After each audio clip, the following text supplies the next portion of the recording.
It's Adam here for PC Monitors, and today I'm going to be taking a look at the AOC AG271QG. This is AOC's 165Hz capable WQHD, that's 2560 by 1440 G-Sync monitor. It's obviously designed for gaming. It doesn't look like a gaming monitor in the same way that some do. I know some have lots of flashing lights and a lot of bright green or red or whatever other colour elements. On this monitor it has a sort of more subdued look really. It has an interesting shape to the stand. It has a dark red AGON logo because it's part of the AOC's new AGON series of monitors. But other than that, it has a fairly standard, smart looking matte black bezel and no kind of overly ostentatious features on the outside.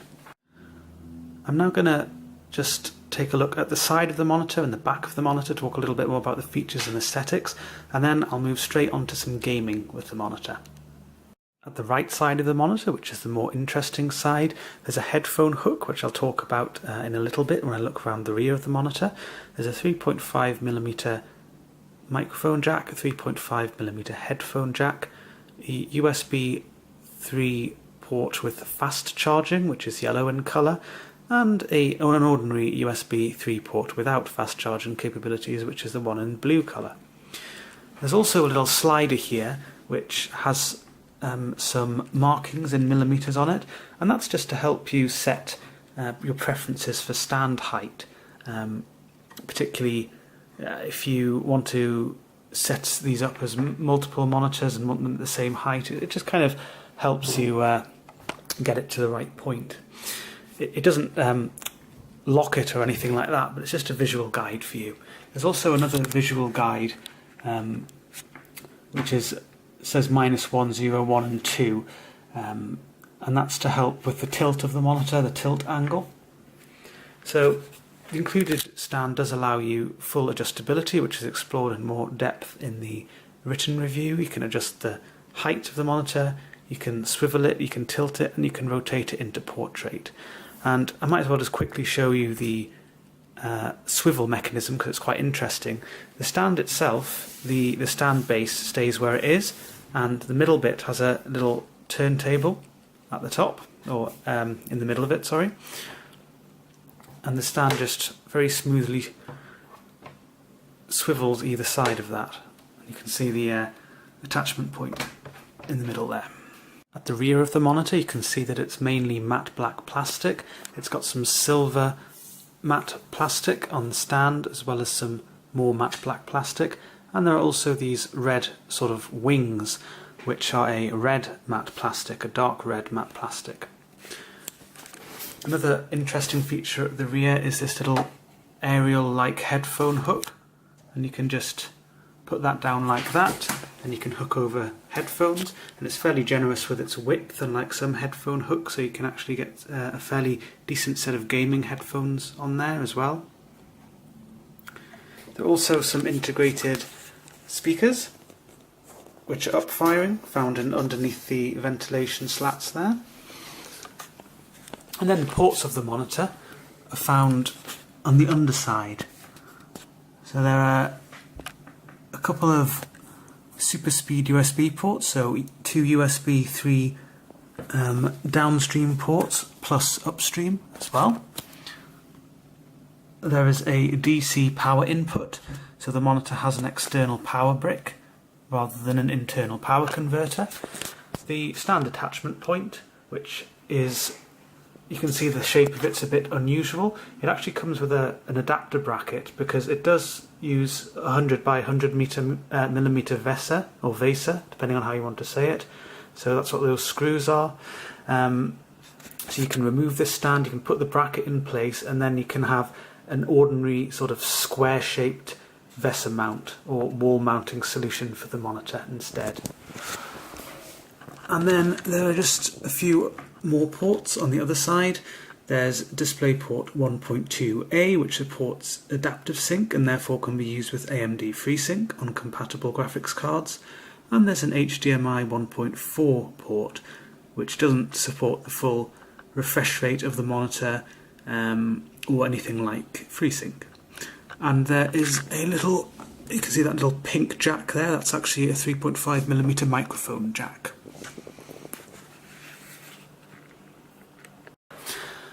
The panel itself is the same as that used in the ViewSonic AGON AG271QG, which I've already reviewed in a lot of detail, including giving a video review.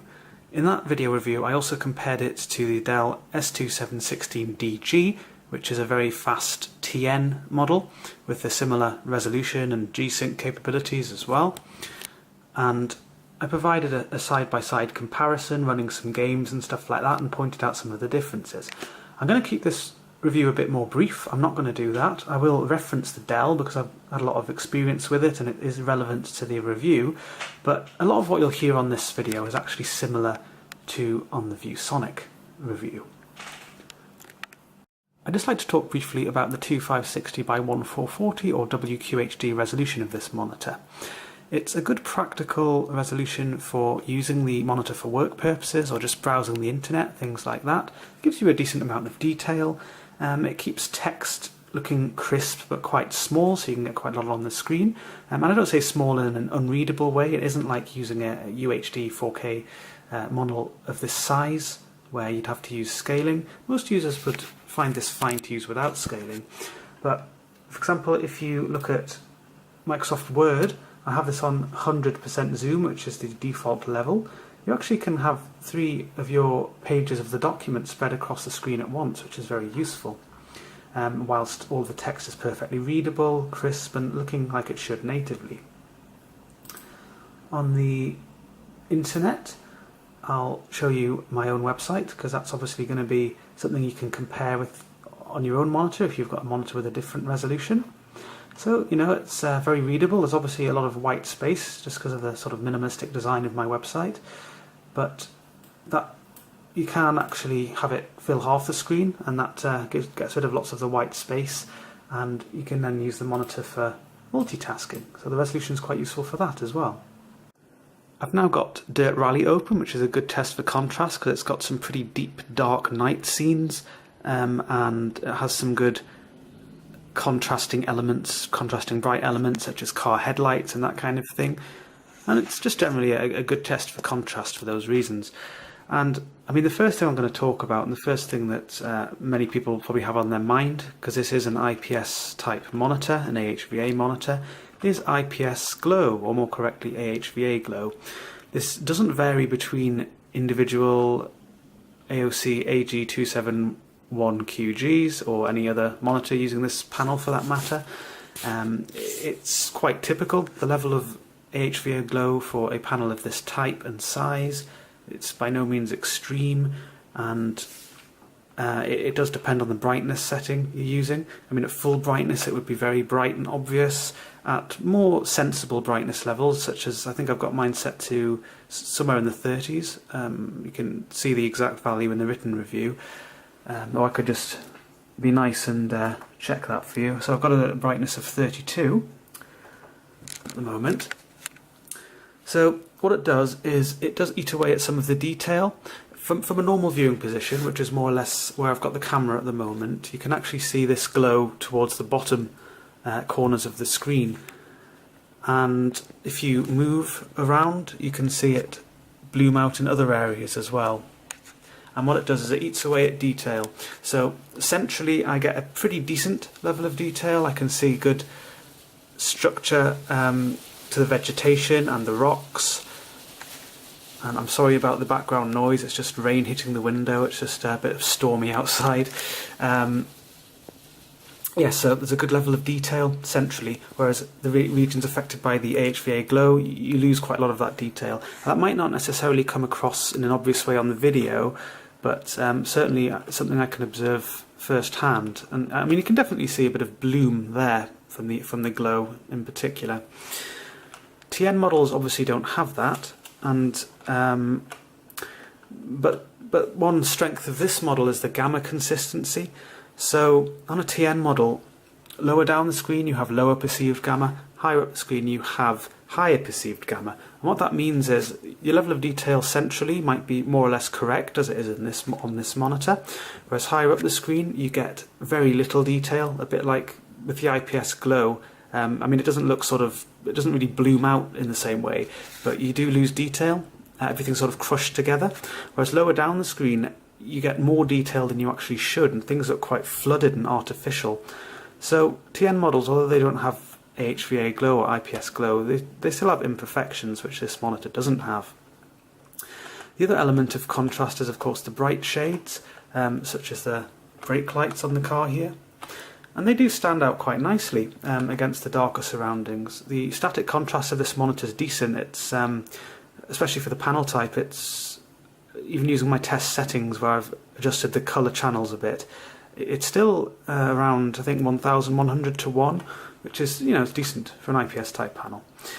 And another thing is the screen surface is light matte anti-glare. It's not overly grainy, so brighter elements such as the car headlights, if I was racing in the daytime, the sky, any sort of brighter shades, they don't look grainy, they look quite smooth, which is nice.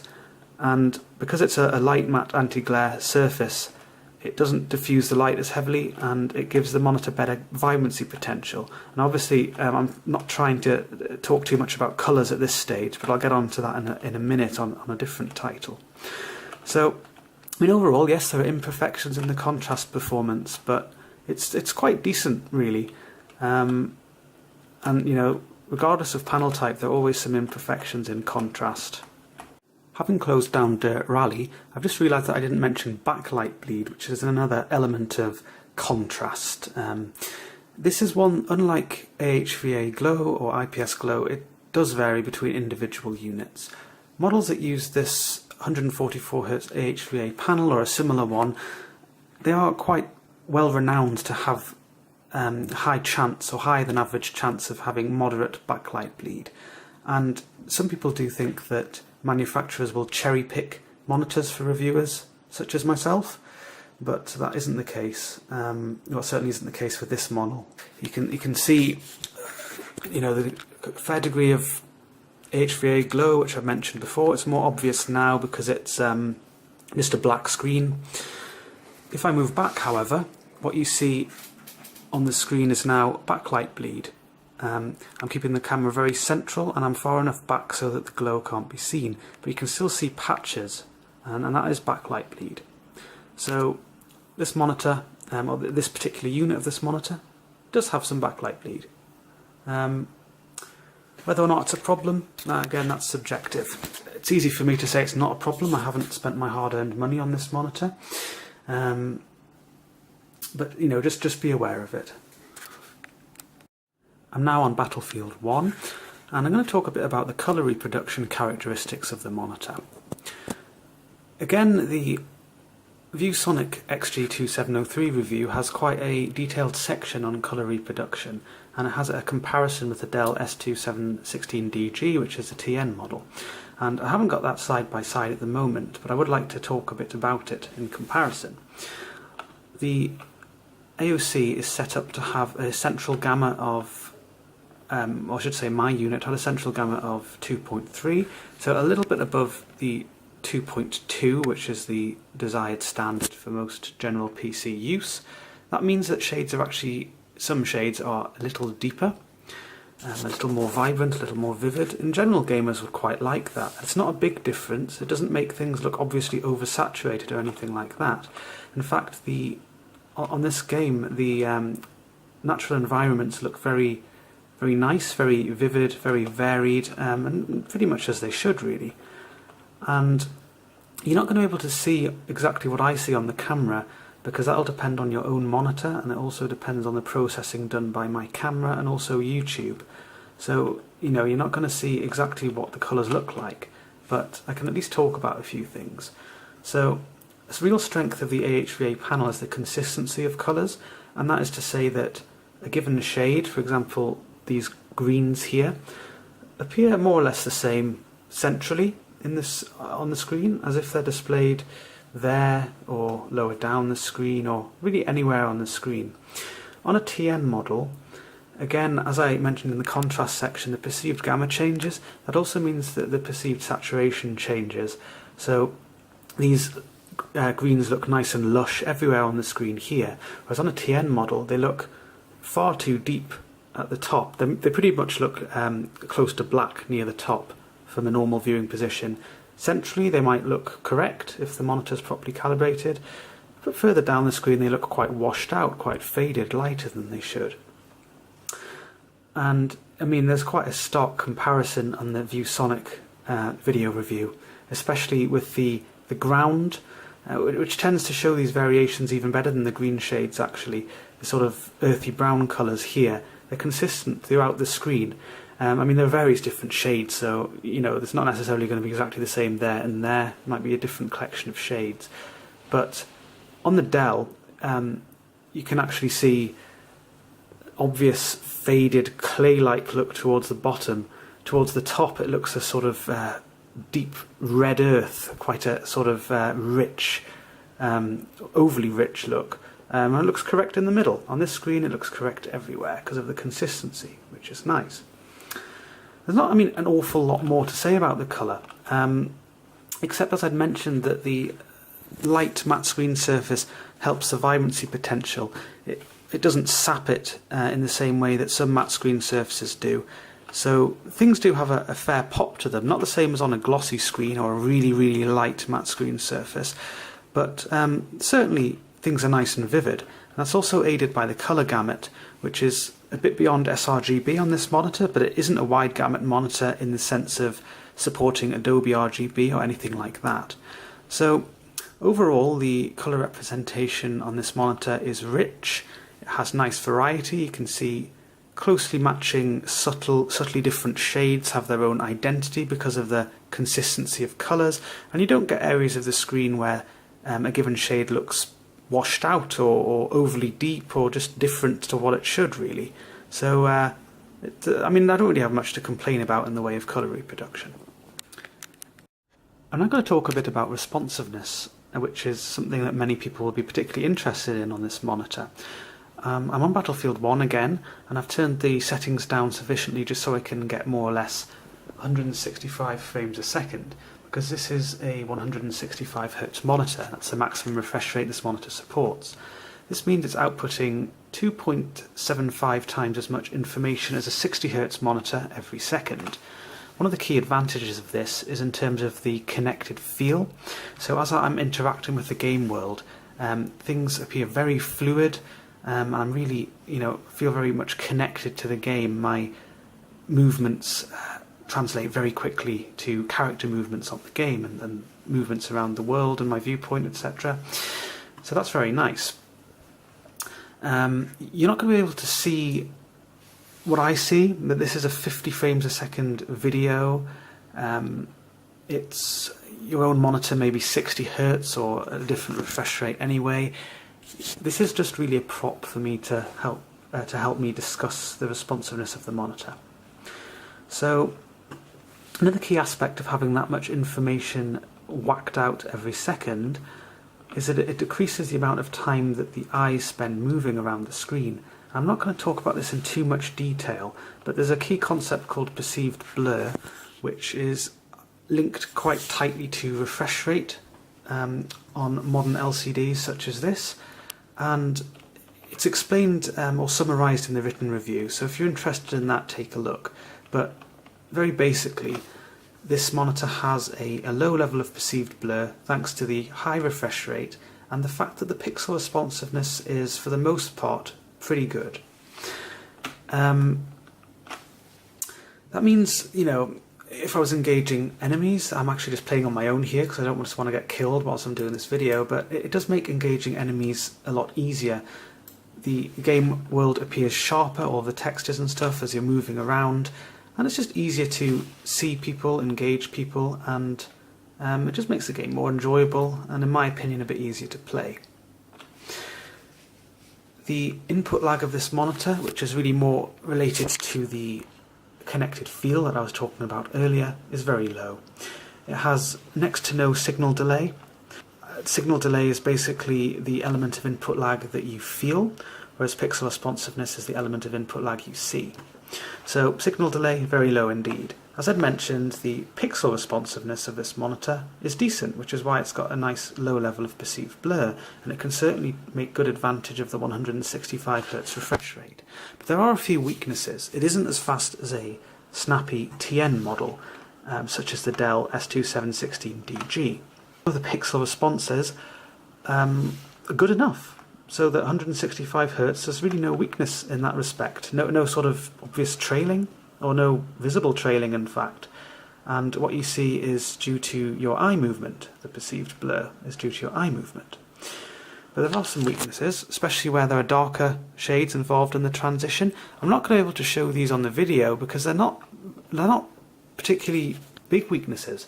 I mean, it doesn't have a kind of smeary, obvious trail like you might get on some slower VA panels, for example. But it's just, there's a slight sort of misty trail behind some dark objects. It's quite faint, but it's just something that does add to the overall perceived blur. And it does mean that when I'm moving around quickly, it's more obvious when I'm in a vehicle. I'll see if I can kill myself and get in a vehicle. Yeah, I'll just kill myself with a gas grenade so I can get inside a vehicle and talk a bit about this element of perceived blur. So on the Dell, you can be zipping around at pretty much any speed you want in a vehicle, on foot, whatever. And the background maintains a really quite a good degree of sharpness. On this model, it does maintain a good degree of sharpness, but because of some of the weaknesses in pixel responsiveness, there is a bit of extra perceived blur. I've gone and got myself in a land ship, which is hardly the most nimble vehicle out there, so I'm not really this isn't really gonna aid my explanation. But I think it's fairly obvious what I'm getting at. The perceived blur is just a bit higher than on a fast TN model, but the monitor definitely makes good use of the 165Hz refresh rate. I'm going to get out of that massive land ship because I find it a bit annoying and restrictive, and talk a bit about another feature of this monitor, which is G-Sync. And if you've got a compatible NVIDIA graphics card, you can use G-Sync if you've got this monitor connected to it via DisplayPort. As I have a GTX 1070 at the moment. So at the moment I'm having to use, I am using very low graphics detail settings, and that's just so I could maintain 165 frames a second or more or less, just so I can get the most out of the monitor. Because it's always the case with G-Sync or without G-Sync that the higher the frame rate, the better, in terms of low levels of perceived blur and the best connected feeling. However, I can increase these to more comfortable levels. I even lowered the resolution scale. I had to lower the resolution scale a bit to try and ensure that the frame rate was 165 quite consistently. But G-Sync gives you a bit more freedom because unlike a normal monitor, or this monitor without G-Sync active, I'll just call up my refresh rate counter again. The monitor will dynamically adjust its refresh rate based on the frame rate of the game. So you can see at the moment it's around 140 frames a second, the game. And now if this was just a 165Hz static refresh rate, I'd get obvious tearing or obvious stuttering. The mechanisms of this, I mean, I'm not going to make this video stupendously long by talking about all of this, and it's covered in the written review and it's covered on various articles on the website. But basically with G-Sync dynamically adjusting refresh rate, you don't get tearing, you don't get stuttering, which is very nice. So although my frame rate's sort of fluctuating a lot, it's definitely not hitting 165 consistently, the game looks nice and smooth to me. And it's very playable, and you know, I'm very sensitive to stuttering and tearing. I really don't like it at all. So to me, G-Sync is a massive bonus on a monitor like this. It isn't a magic bullet, however. As I've already mentioned, it's best to get a higher frame rate, as high a frame rate as you can. If I go a bit crazy with the graphics settings and you know, decide to increase the resolution scale a bit and put everything on ultra, I'll undoubtedly kill my frame rate.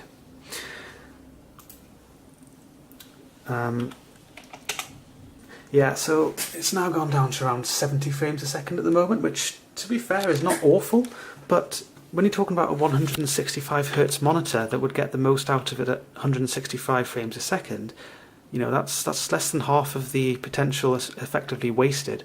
And G-Sync again does its thing. There's no tearing or stuttering from frame rate and refresh rate mismatches, which is really nice. But you do get a high level of perceived blur and not as good a connected feel as you do at higher frame rates. So yeah, the feature is definitely a bonus, but it's not a magic bullet, and you do want to try and keep your frame rates high if possible. I should also mention that, again, with pretty much everything with monitors, it's very subjective. Not everyone actually notices this tearing or stuttering as much as other people, as much as people like me. And it's but I would say generally at these kind of relatively low frame rates for a monitor like this, the tearing and stuttering that you'd usually get is actually even more obvious than it is at higher frame rates and higher refresh rates. So for me personally, I love G-Sync, but I still like to have my frame rate relatively high, ideally triple digits, or really as close to 165 as I can manage. But G-Sync definitely gives you the flexibility to increase those graphics details a bit and not have to worry about those slight dips if you are sensitive to tearing and stuttering. And if you're particularly sensitive to perceived blur and like a really low level of perceived blur, this monitor also offers an alternative, which I'll discuss briefly but won't show you. And that alternative is ULMB, or ultra low motion blur. You can't activate this at the same time as G-Sync, and you have to set the monitor to a static refresh rate of either 85Hz, 100Hz or 120Hz. And again, you need a compatible NVIDIA graphics card. The reason I'm not going to show you this is, again, the video does not in any way represent what I'm actually seeing firsthand on this monitor, and all you'll see if I activate ULMB is a slightly annoying flickering on the video. The backlight of the monitor strobes at a frequency matching the refresh rate of the display, so up to 120Hz with ULMB enabled. And again, the mechanisms of this I'm not going to go into. It would make this video too long, and it'll probably bore some people. But it essentially reduces the amount of time your eyes spend moving, and it massively reduces the perceived blur. The caveat to all of that is you absolutely need to have the frame rate of your game matching the refresh rate of the monitor, so say 120 frames a second, 120Hz.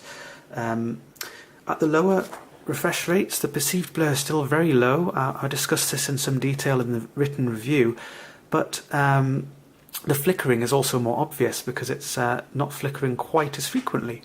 And anyone who's used a CRT will sort of know what that flickering feels like, because it's a very similar sensation. And I suppose one of the strengths of this monitor in normal operation, it is flicker free. It doesn't use pulse width modulation to moderate the backlight brightness, and that's quite a nice thing. But you know, if you're playing games like Counter-Strike, or you're a competitive gamer, you like the lowest possible perceived blur, and you can quite easily maintain a high refresh rate and high frame rate, then ULMB is a nice feature and a nice bonus to have. Another thing I should mention about ULMB on this monitor, and it's again demonstrated in the written review a bit more clearly, is that there's quite a lot of overshoot or inverse ghosting. That's something that I've noticed on every ULMB monitor I've tested, but it is more pronounced on these IPS type panels than it is on the TN alternatives, and that's because the pixel responses are slower and you need a greater amount of acceleration to actually speed them up to levels which will work nicely with ULMB.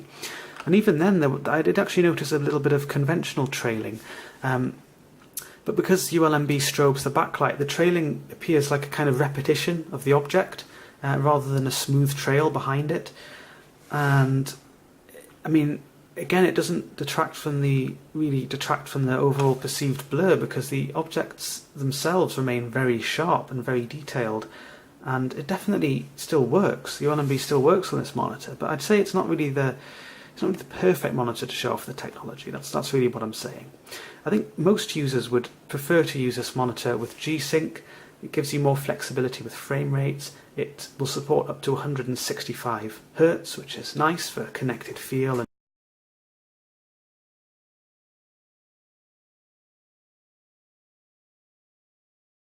So to wrap up then, the AOC AG271QG of the AGON range is certainly an enjoyable monitor to use for gaming. Like all monitors, it's not perfect. It isn't quite as responsive as a fast TN model. None of the monitors using this IPS type 144Hz plus panel are, however. The overall responsiveness is good though. It definitely makes good use of the 165Hz refresh rate. I love to have G-Sync to get rid of stuttering and tearing. And it also has the extras like ULMB. Again, there's some imperfections, but it works. I mean, it does what it says on the tin. It's ultra low motion blur. It massively reduces the perceived blur. So really this monitor is quite impressive in terms of combining a good level of responsiveness with really quite nice image quality. The colour reproduction is good. It's not set up perfectly out of the box. The gamma average is 2.3 rather than 2.2, but that means that some shades look a little bit richer than they should, a little bit deeper, but it's just a slight difference. It's not a big difference. And I think for most users, especially gamers, that's actually preferable to having a monitor that has gamma that's lower than 2.2, where things can start looking washed out. It's also very strong in terms of the consistency of colours. So shades that are rich in the centre of the screen look just as rich at the bottom of the screen or the top of the screen. So it's very different to the TN models, where shades will appear much more saturated and deep higher up the screen, and much more sort of washed out and faded, less saturated, lower down. The overall design of the monitor, I quite like it as well. It's not overly ostentatious. It doesn't have like obvious colourful flashing lights. It doesn't have any real bright red elements or blue elements, green elements, anything like that. So they've gone for a slightly more subdued look to it, but it does maintain a really quite nice solid stand with a full level of ergonomic flexibility. So it's got tilt, height adjustment, swivel, and you can put it in portrait as well. So overall there's a lot to like about the monitor, and I think perhaps one of the most divisive aspects might be the contrast. The static contrast is actually very good. It's around 1000 to 1200 to 1 depending on the settings you use, and that's about as good as you'll see from an IPS type panel. And as with most IPS type panels, it does have a bit of IPS glow, or AHVA glow in this case. And I know that does annoy some people, and there's no getting around it. This particular unit also has a fair bit of backlight bleed, which this monitor is more susceptible to. Really, what I would suggest with this monitor, because it can be such a good monitor if you do get a good unit, is be prepared to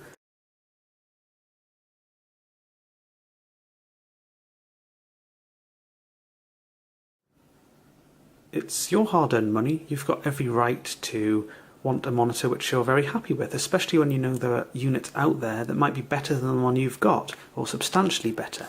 You don't want to be looking at the monitor and every time you do thinking, oh, I don't really like this very much, I wish I'd swapped it. So get it from somewhere with a good returns policy, such as Amazon. There's pretty much no quibbles there, and they won't charge you a restocking fee or anything like that. And if you are getting it via that route, please be sure to check out the written review. In fact, do this anyway if you're interested in purchasing the monitor, because it's a lot more detailed than this video, and it'll give you really good insight into the monitor before you buy it, or even after you've bought it. But another important thing is that the written review has a link at the bottom which allows you to help support our work if you do buy something through Amazon. There's also further information about supporting our work in the description of this video at the end.